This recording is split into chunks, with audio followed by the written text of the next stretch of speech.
Support for Disrupted comes from the Connecticut Office of Film, Television, and Digital Media. Hey, Disrupted listeners. I'm Kevin Chang Barnum, producer for Disrupted. Each week, Disrupted spotlights the changes and changemakers that help us see the world differently and challenge us to grow together. Today, we're listening back to one of our favorite episodes of 2024, our interview with Yale law professor James Forman Jr. about mass incarceration. I love the way this episode gives us a sense of what motivates someone who dedicates themselves to working towards justice. We get that sense not only by learning about Professor Forman's life, but also by hearing the way he talks about problems. Professor Forman recognizes the massive roadblocks to change, but that doesn't stop him from looking for solutions.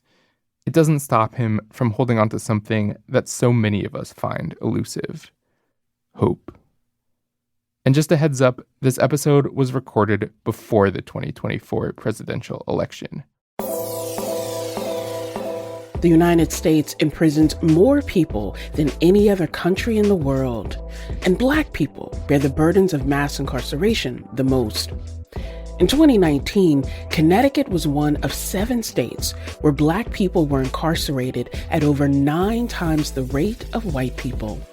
That's according to an analysis done by the Sentencing Project. In recent years, there have been lots of calls to address racial injustice in the U.S. criminal justice system. But what does real change look like? From Connecticut Public Radio, this is Disrupted. I'm Kalila Brown-Dean. Today we take a look at the criminal justice system in the United States with James Forman Jr. He's the J. Skelly Wright Professor of Law at Yale University. His book, Locking Up Our Own: Crime and Punishment in Black America, won a Pulitzer Prize in 2018. Earlier this year, Professor Forman co-edited a new book. It's called Dismantling Mass Incarceration: A Handbook for Change. The book discusses the problems in the system and points us toward solutions. Professor, welcome to Disrupted. It's great to be here. You have a distinguished career as an author, as an educator, as a lawyer, and it doesn't feel like a job. It feels like you feel called to do this really different and difficult work. What's that calling that you feel to do this? For me, I think it really came from my parents and my family. You know, my parents met in SNCC, the Student Nonviolent Coordinating Committee. They were civil rights workers in the 1960s. And they were part of a generation that just changed and transformed this nation in ways that, you know, we still have to be grateful to them for that. They're an interracial couple. My dad is Black, my mom is white, and they met at a time when those marriages were illegal in many states in America. And so being a descendant of them in particular and of that generation, to me, has always motivated me. It's always inspired me. I look at what they did and what others like them did, regular people who felt that calling that you just described, who marched and protested and voted and did things that almost feel superhuman now when we look back at, you know, and we watch the films and we read the history books. So to me, anything that I do now feels easy compared to that. You are someone who was literally born out of resistance to limiting norms and laws, resistance to this idea that people cannot chart their own American dream. And yet, James, sometimes when I talk to young people, they think those are the battles of the 60s and the 70s. Look at these things that we have, the access we have. We have now moved past that. But your work is really seeing the work of dismantling mass incarceration, attacking the system as the natural next step in a broader civil rights movement. How do you see that for someone of your age and your generation as having reverence for the work of your parents and others, but also saying the struggle continues and I want to answer that call? Yeah, I mean, for me, you know, I think about why I went to law school, right? I went to law school right here in New Haven at Yale. And when I went, the one thing I knew is I wanted to be a civil rights lawyer. I didn't know what that meant. If you had pressed me, I would have gotten a little bit fuzzy. But I knew the role that lawyers had played in the civil rights movement. Of course, I knew about Thurgood Marshall and Charles Hamilton Houston and Constance Baker Motley. And so I was inspired by them. But I didn't really know exactly what that meant for my generation. And so for me, when I was graduating law school in the 1990s, what I looked at as the area where actually for Black people things were getting worse was in the criminal justice or the criminal legal system. You know, the United States passed Russia and South Africa to become the world's largest jailer in the 1980s. We weren't always. In the early 1990s, the Sentencing Project issued its first report saying that for 1 in 4 young Black men is under criminal justice supervision. And so these are numbers and data points and realities that I was becoming aware of as I was graduating from law school. So when I looked out at the world and I asked myself, well, what could I do that is consistent with the mission that my parents' generation laid down? At least for me, it wasn't the same issues as they were working on, but it was an outgrowth of those same issues. And so for me, that's why I felt called to become a public defender and to be in the trenches, in the front lines, kind of putting my body next to my clients and saying, I am going to stand in the way of this system. I am going to fight this system that is being so brutal and so harsh towards people that I care about the only way that I know how, which is to go into court and to represent and to vigorously and with passion and commitment and love fight. Being a public defender is a very difficult job. You are working with people who often feel overlooked, who are overlooked. Public defenders' caseloads are often overwhelming and unsustainable. Public defender offices are often under-resourced, purposely so, dare I say. Mm-hmm. But as you said, you are putting your body, you are putting your heart, you're putting your soul on the line to say, people deserve access to justice, and they deserve to have people who have respect for them and not just disdain for whatever situation they find themselves in. How did being a public defender speak to this is one entry point into the system, into the process, but I also recognize there's so much more to this. Talk to us a little bit about your time as a public defender. The thing that I think is often overlooked about being a public defender, I had a friend who used to tell this story. She was one of my colleagues at the office, and it has always resonated with me. And, you know, she would say, the thing about being a public defender is it actually puts you in the institutional, like the professional position of believing in the possibility of your fellow human being. And what I mean by that is take a typical sentencing hearing. So somebody has gone to trial or pled guilty and they're now facing sentencing, right? And let's say they have one prior drug conviction and now this is their second one. But at the same time, they have a history of addiction, they have a family that cares about them, they have children that they want to be there for.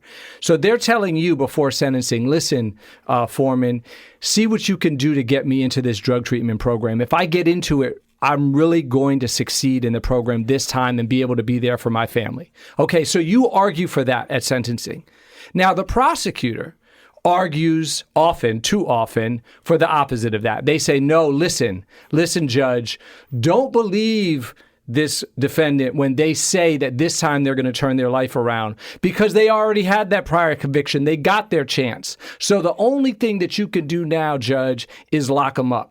But see, the public defender position is the belief that my client today, this time, is actually going to achieve their goals if given that opportunity. So I think about being a public defender that people just don't talk about enough is how fundamentally hopeful a job it is, because you have to believe in the capacity of your client, of your fellow human being, to overcome obstacles that they may never have overcome before, but this time, today, they're going to do it. And I loved having that job. I loved having a job that called me to believe in my fellow human being. There is a passion that I hear in your voice. There's a possibility that I hear in your voice.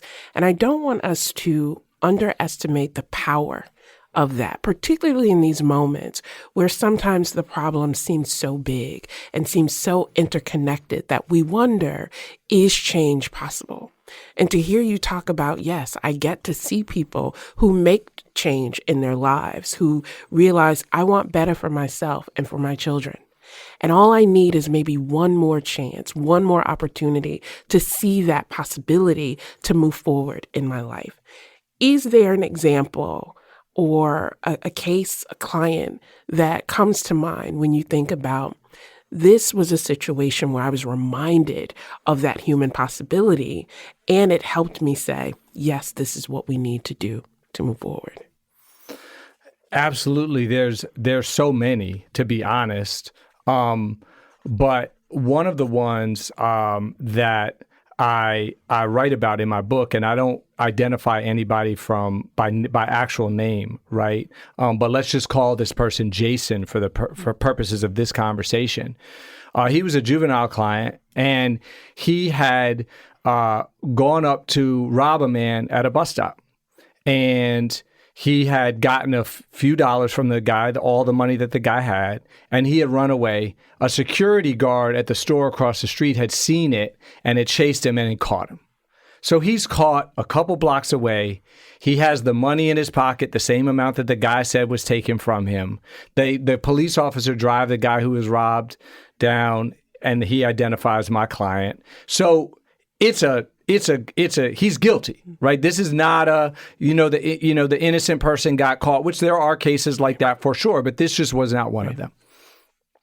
From the beginning, my client was incredibly apologetic. He even actually apologized to the detective, and the detective, to his credit, put the apology in the statement, in the witness statement. So it was documented that even on that night, my client was sorry for what he had done. To make a long story short, we eventually got to the sentencing hearing. And in that intervening time, I had a chance to talk to the man who was robbed, Mr. Thomas. And I had told him the rest of my client's life story, which included the fact that he had a sibling who had been incarcerated. He was trying to avoid getting into that life, but he had gotten incredible pressure from other older kids in the neighborhood, and they basically had told him, we'll be your family, but you have to participate in this robbery. And it was his initiation, which is one of the reasons why he was so bad at it. Mm-hmm.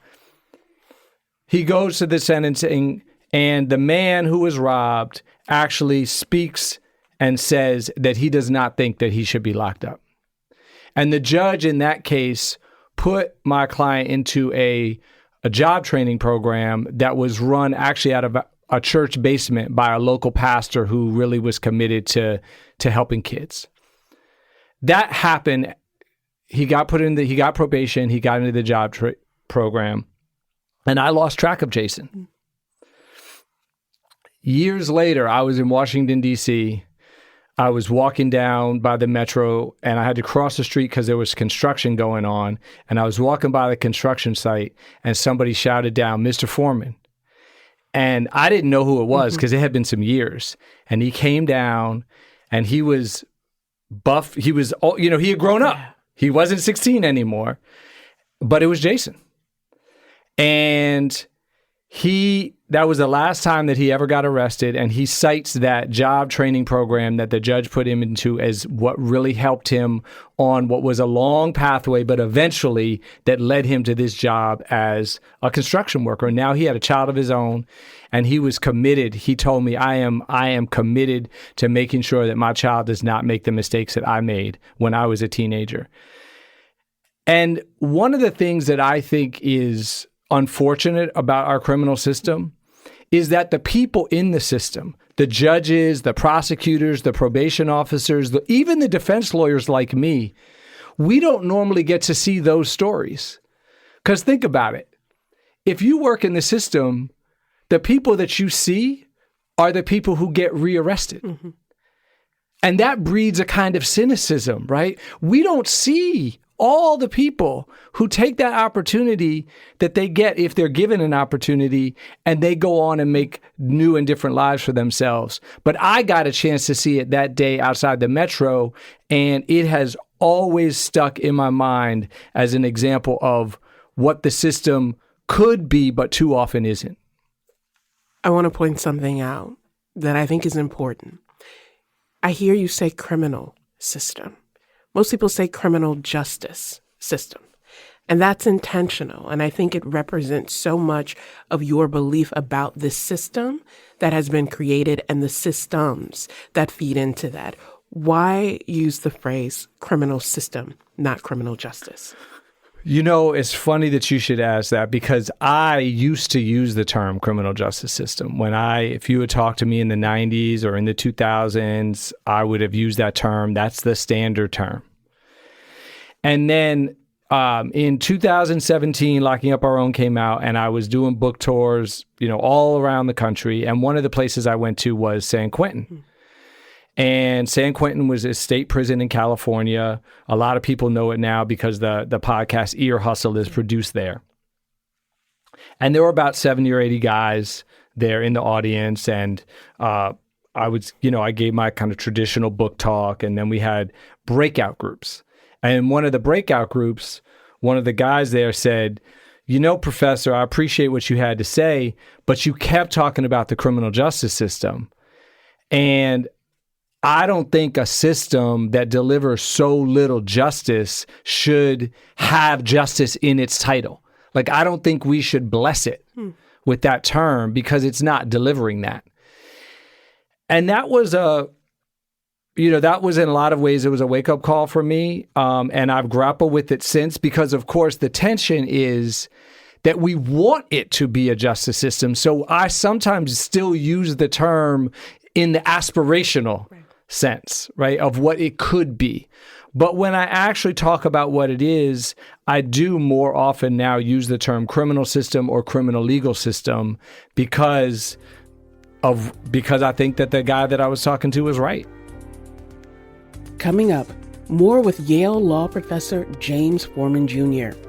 He'll explain why he thinks practices like solitary confinement make everyone less safe. This is Disrupted. We'll be right back.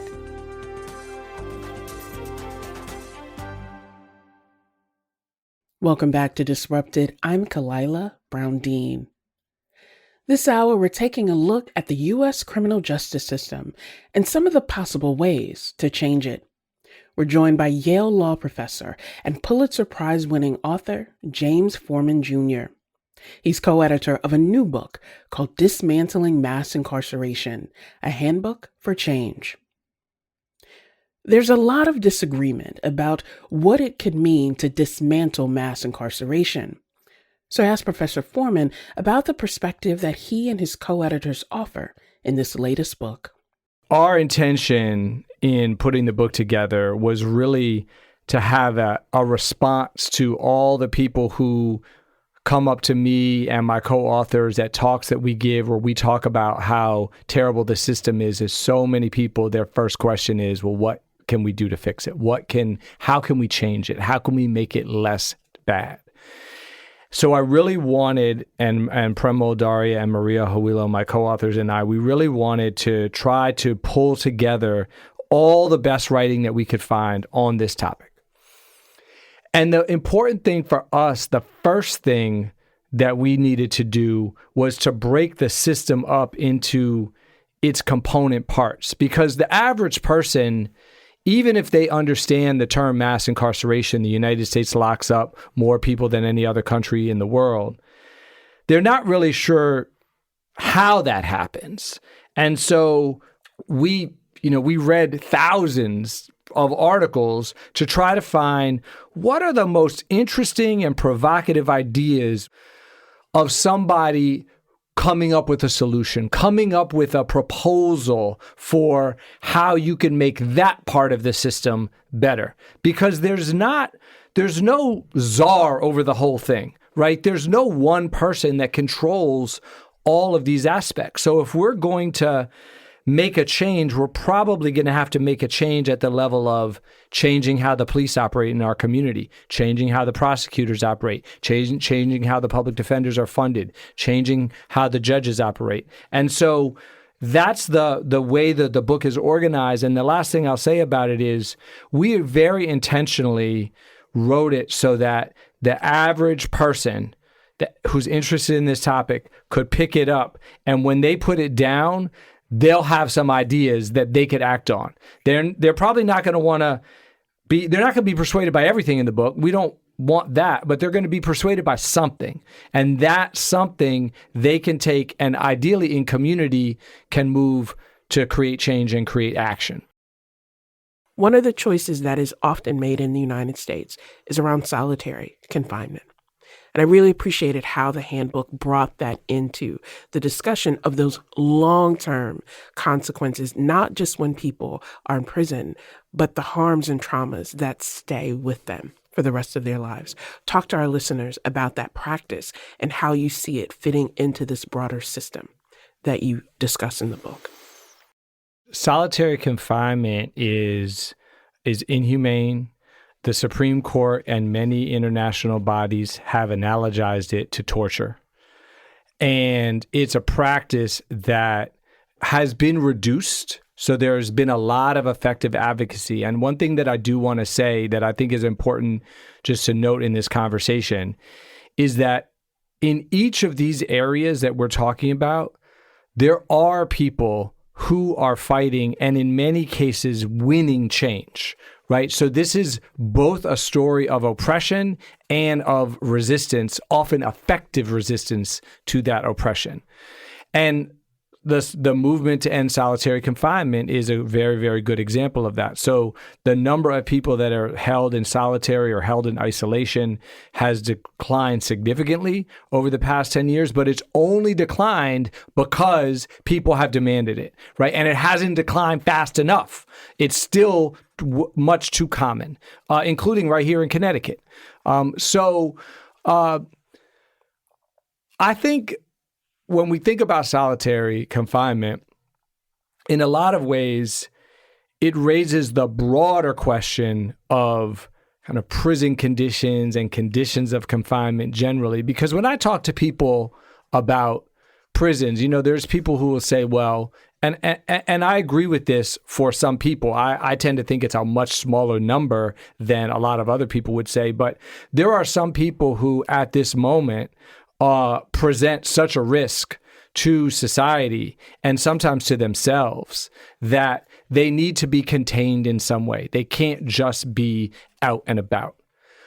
But that is just the beginning of the conversation, right? Because then the next conversation is, okay, well, contained in what way? Held in what conditions? What are the opportunities for human flourishing? What are the opportunities for developing your education, for learning job skills, for getting the treatment for trauma, which the research is overwhelming in terms of 50, 60, 70% of people in prison having experienced?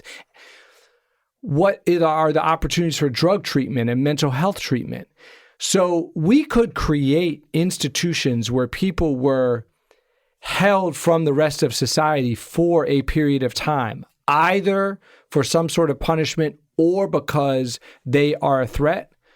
But those places don't have to look like the prisons of today.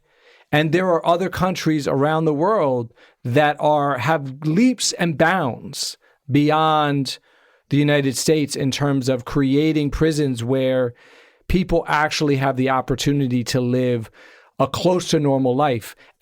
But when I say close to normal, I actually probably want to even back off from that, because this is a point that I want to make.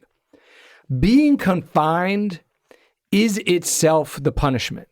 Like being not allowed to leave a place, to me, that's the punishment. The problem that we have in this country is we've decided that on top of that, we need to build institutions that are themselves punishing. We need to build institutions that are degrading. And what I want to say to people is no.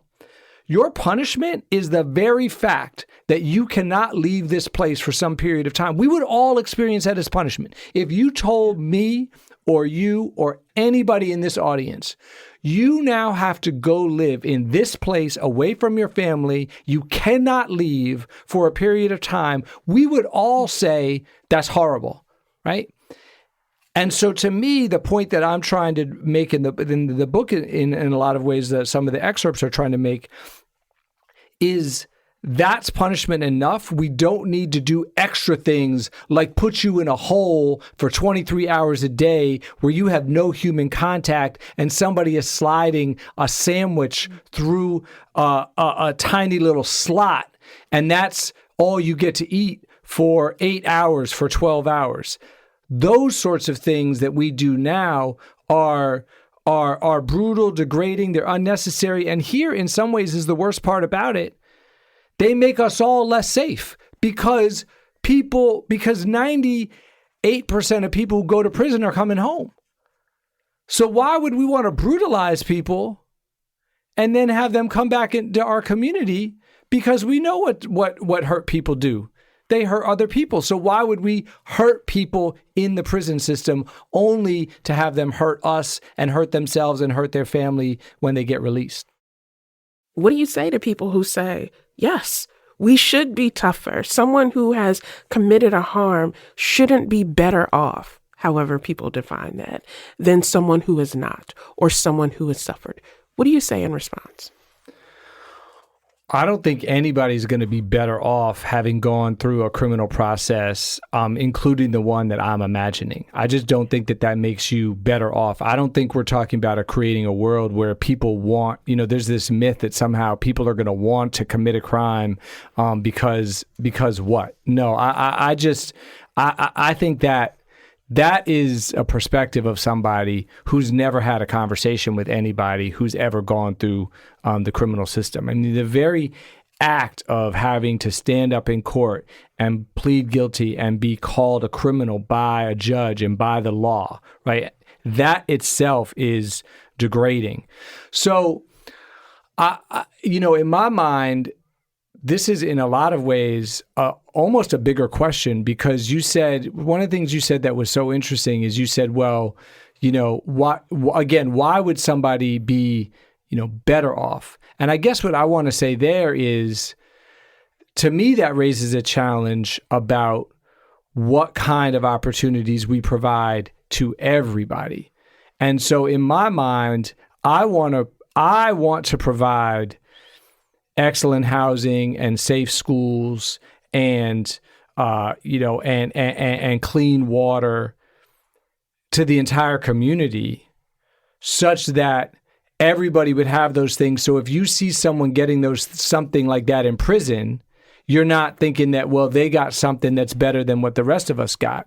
We see this conversation that happens a lot with education in prison, right? I teach in prison.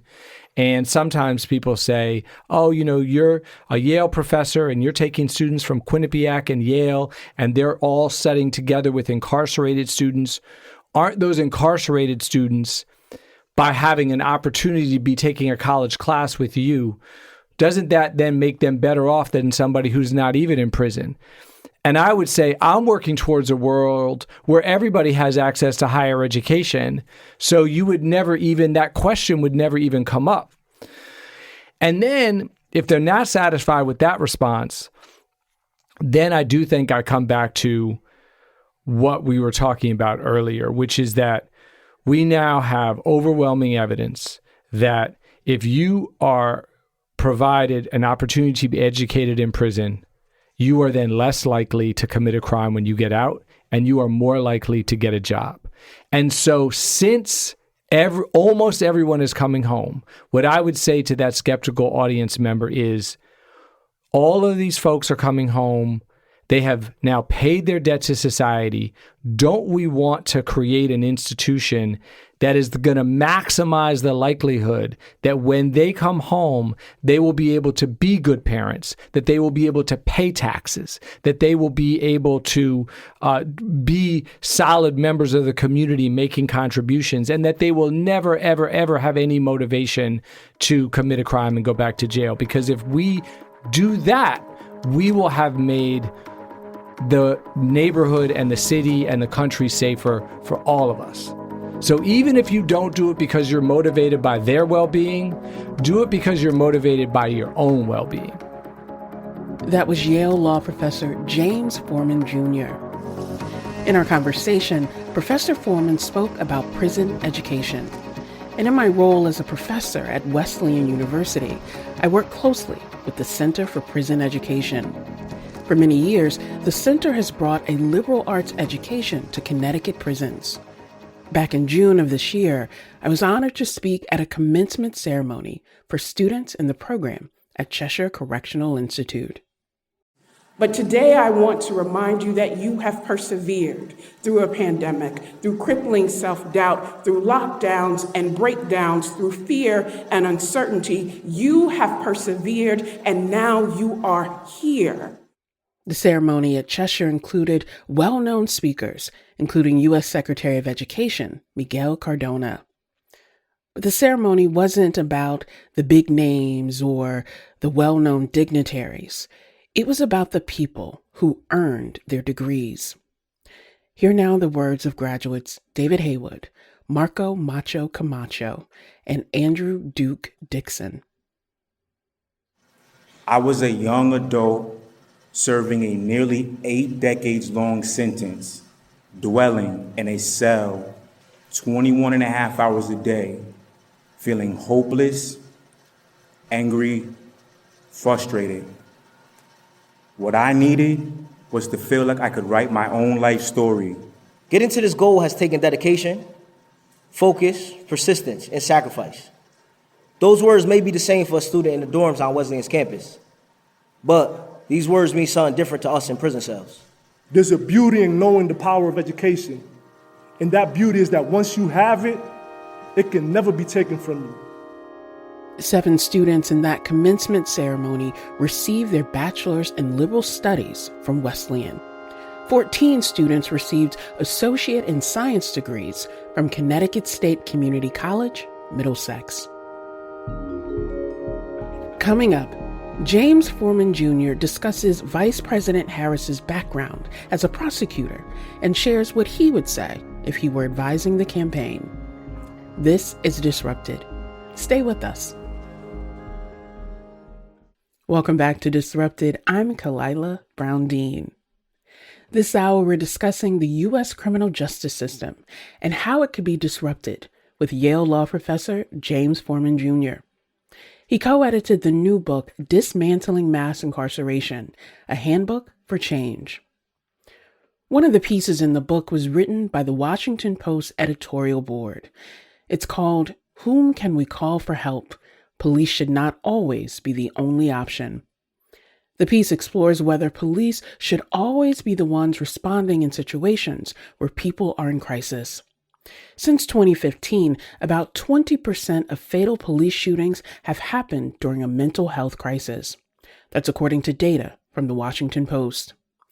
Because of that, some people worry about calling the police when a friend or a loved one or even a stranger is in crisis. Ask James what people should do when they need help, given the concerns they may have about calling 911. So you asked, what should people do? And I guess I would just reframe the question slightly, which is, what should we do as a society? And then just very concretely, like, what should we do as a city? What should individual cities do? Because people are going to choose the options that are presented to them, right? We collectively have been trained since the late 1960s, early 1970s, which is when 911 was created, to call 911 for, almost everything. And there's been huge when 911 was introduced in the 1970s, there were big ad campaigns to persuade people to even call. People didn't know what 911 was. Those now have been, of course, completely effective, and it's all part of our, what it means to be in this country is to know that you call 911 in an emergency. When people envision 911, their vision is they're in their house, they're asleep, it's 2 a.m., they're upstairs, and they hear glass breaking downstairs, the alarm goes off, the dog starts barking, and they know that they're being burglarized, right? you need to call 911 for that. There's not another number, and people, that's what I would do. That's what I think everybody should do. However, as you said in your question, there are so many circumstances that aren't that. Right now, people only have the option of 911, but that's changing, and it's changing fast. So over the last 5 years, over 77 cities have introduced alternative crisis responders. Now, they work differently in different places, but the fundamental idea is that, well, what if you do have somebody, for example, here's a more common 911 call than that. More commonly is somebody sees someone on the corner who's like, they look out of it. Something's off. You're not sure, like, are they strung out? Are they in a mental health crisis? But clearly something is not right. They're not breaking into a house. They're not threatening anybody, but something's wrong. They have built up a network where now in Atlanta, you can call a number, you can call a 311 number, and the message that you're going to get is press 1 if you are calling about an issue of poverty or homelessness or mental health or addiction. So you press 1 and you get directly connected to an operator who is trained in handling those kind of calls. And what they do is they then call the crisis response team that has a commitment to responding as quickly as a police will with 911. And by the way, side note, there's a kind of a myth that when you call 911, the police will get there in 2 or 3 minutes. In a lot of situations, the wait times are much longer than that because they triage themselves, right?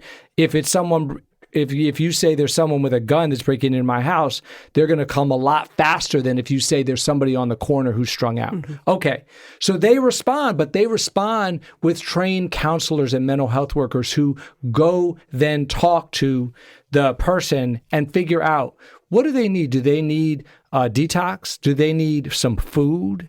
Do they need a place to sleep that night? Now, here's the next step. They have to be adequately funded so that they're available 24 hours a day. And also, here's the other crucial thing. The services that they want to bring people to, the shelter, the drug treatment program, the mental health program, those need to be built up so that you have a crisis responder who arrives and they have some place that they can actually take you. Because the police can always take you to the jail. Like they will always find room at the jail. You know, this is personal to me. I have 2 family members who are both counselors who work with local police departments in their towns to be those crisis intervention specialists. And to see, and they're both very young, they're twins, to see the ways that they say, to see someone and treat them as a human being, in spite of whatever condition or moment that they are in, how that becomes affirming, that people see the ability to move forward. One of the central factors in creating that kind of ecosystem is the electoral process. What do you wish we would hear in this presidential election cycle when it comes to criminal justice, to reforming this process that we may not get in the sound bites that we're currently hearing? What would you like to hear? What do you think voters need to hear? When Kamala Harris decided, she tells the origin story of how she decided to become a prosecutor, and she was in California, and that was around the same time I was kind of looking at the same reality, and I chose to become a public defender. And I think that she's in a very, very difficult situation, which is that although crime has declined in this country consistently since late 1990s, 2000s, there was a crime increase during the COVID years. And that moment, the Republican Party kind of refound its traditional voice of, well, we're going to run tough on crime and we're going to blame the Democrats and say that the cities are falling apart. And obviously that's a big part of Trump's message. But what I would say, if I were advising her, which I am most decidedly not.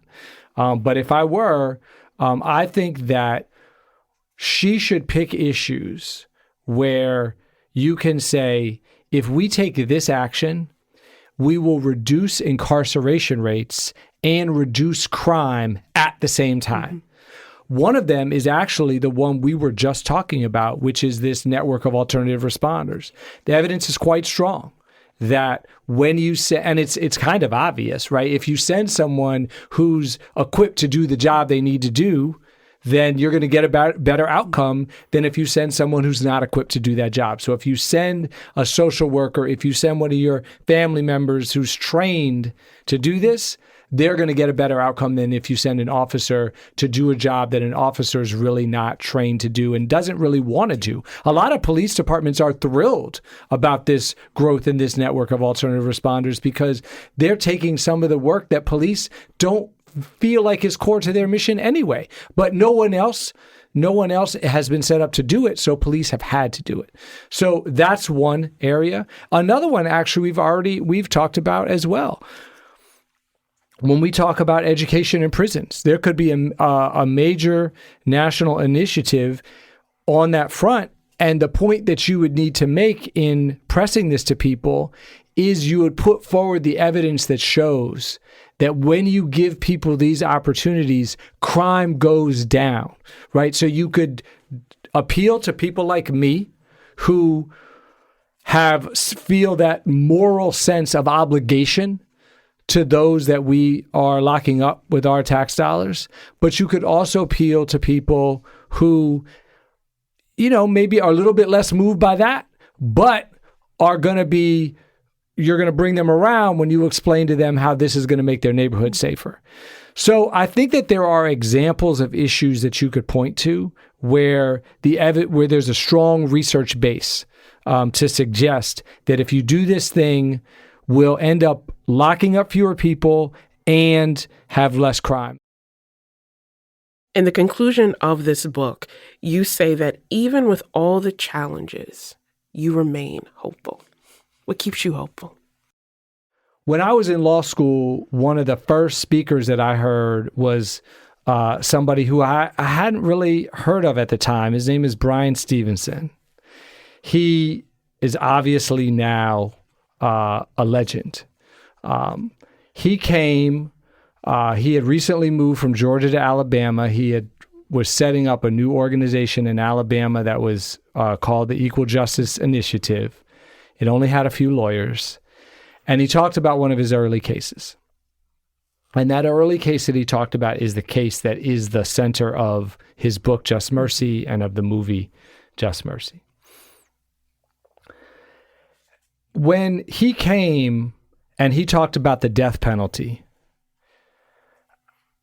he explained to us that the United States was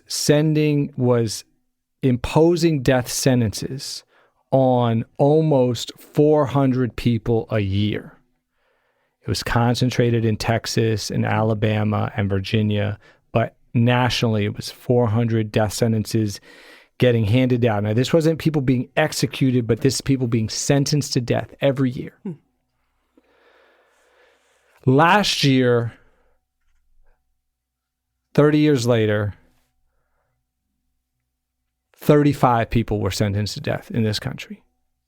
Now, 35 is 35 too many, as far as I'm concerned. But we have to look at 400 a year, every year, 400. And through the work of people like Bryan and so many others whose names we don't know, but have passionately been advocating to fight the death penalty over the last 30 years through a variety of public education and marches and op-eds and pastors speaking out from the pulpit on Sunday or on whichever day you happen to go to pray in your house of worship. We have changed Americans' belief because at the time, remember, when you stood up against the death penalty in 1995, people said, if we stop executing people, crime is going to skyrocket. Well, in those 30 years since we stopped executing all these people, crime has kept going down. So those claims were wrong. So I look at something like that and I say, well, at the time they told Brian and everybody else, I mean, if you had asked him, and he'll admit this, if you asked him in 1995 whether 30 years later, he would have predicted a 90% decline in the death penalty, he would have said, no, I'm an optimistic person, but no. I think about my parents and their generation as another example of this source of motivation. You know, my dad, he would always talk about this. He would always talk about how the way they portray the history of the civil rights movement now is as if everybody was a part of it, as if everybody was marching, as if everyone was popular. Now, you know this, but most people don't. Martin Luther King was unpopular when he was killed. There was a Gallup poll. He had a 2/3 unfavorable rating. The March on Washington was unpopular when it happened.